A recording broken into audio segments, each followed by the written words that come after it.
কত টাকা আদায় করছেন ইসমাইল? ৬০,০০০ টাকা স্যার। ৬০,০০০। আপনি আদায়যোগ্য কত ছিল আজকে? ১,১০,০০০ টাকা। ১,১০,০০০। তো ৬০,০০০ টাকা আদায় করছেন কেন? স্যার এখনো কিছু কিস্তি পায় নাই, এগুলা সন্ধ্যার দিকে দিতে বলছে। এগুলো কি আদায় করা নিষেধ ছিল? এগুলোকে আদায় করতে নিষেধ করছিলাম আমি?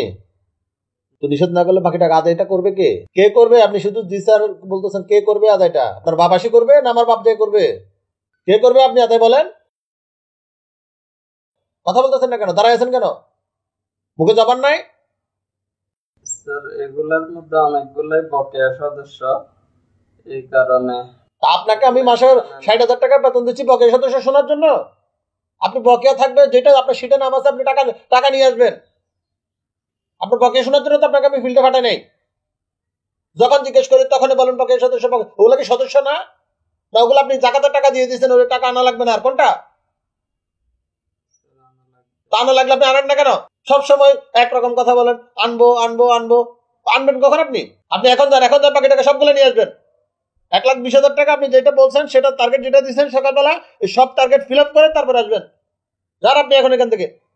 সবসময় অজুহাত দেখান।